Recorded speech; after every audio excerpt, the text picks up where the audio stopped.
As you guys can see, I'm at the airport here in Hawaii. Flying out to New York City tonight. Today, a little bit. I wanted to make a quick video before I leave. Boy, just like I said in my previous videos, this is going to be the very, very first time in my life that I'm going back to New York, and I'm not going to be able to see my mom and my two brothers. It's the first time in my life, right? But I'm still going to make the most out of this trip. And it's scary how 9 men in upstate New York, they have so much power that they can influence people that they never even met. And someone said this in one of my comments recently. They said that these 9 men in upstate New York, they have that much influence, they have that much power that our families, our JW families and friends, they will listen to these 9 men that they don't even know from a hole in the wall. They will listen to these 9 men that they will never even meet. They will listen to these 9 men that claim that they are God's chosen people, but don't have any hardcore, concrete proof to back that up. They will listen to those 9 men over their own fleshly blood.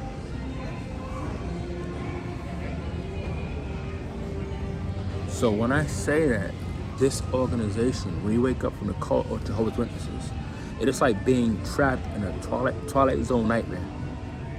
Because everybody who has woken up from this cult, right? We know what time it is. We know that this is not the truth. We know that this is a real estate company disguised as a religion, right? We know. But we have to sadly see our JW family and friends waste their entire lives waiting for something that's never gonna happen. It don't get more Twilight Zone than that. It don't get more Twilight Zone than that. When you know that something is not the truth, like when you know that something is false, and you have to just sit on the sidelines and watch people that you love waste their precious life away. It don't get more Twilight Zone than that, especially when you know that you're on the wrong. You know that you're on the right, right? Like, I know I'm in the right.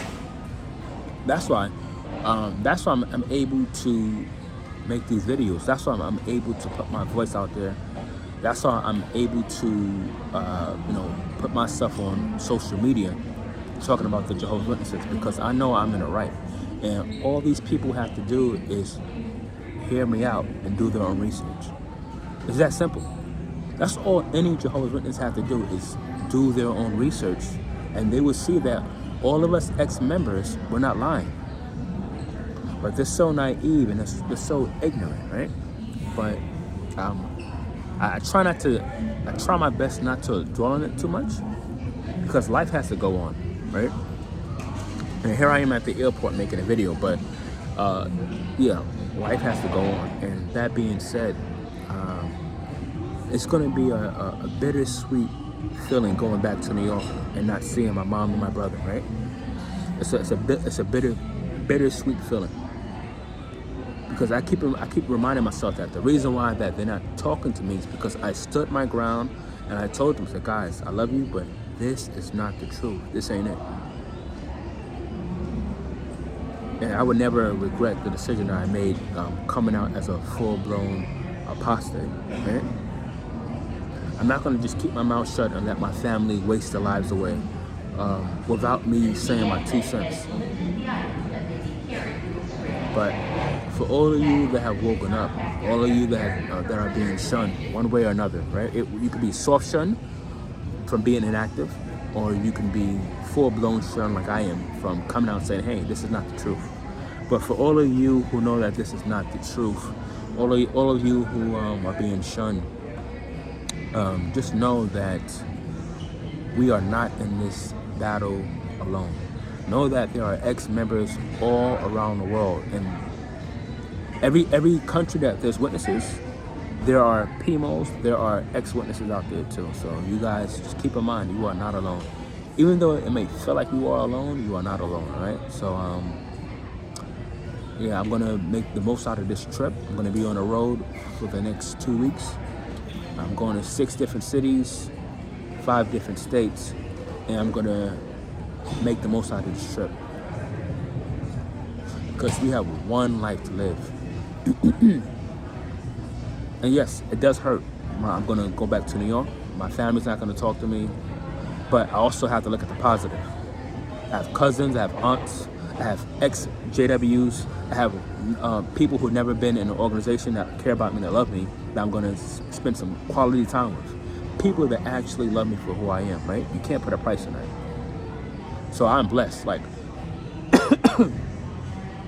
and I always say that it's all about perception and perspective. It's all about perspective, right?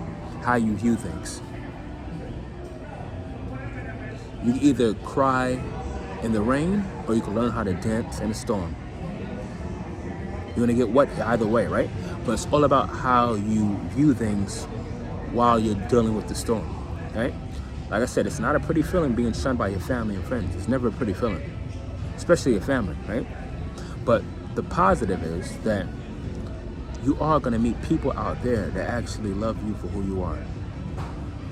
Now, I can go to a few different countries and I have non-JW friends that, like, when I say that they are dying to see me when I get off the plane, when I say that I have a place to stay, especially Australia, you know, I know people all across the country of Australia, right? In different cities, different states.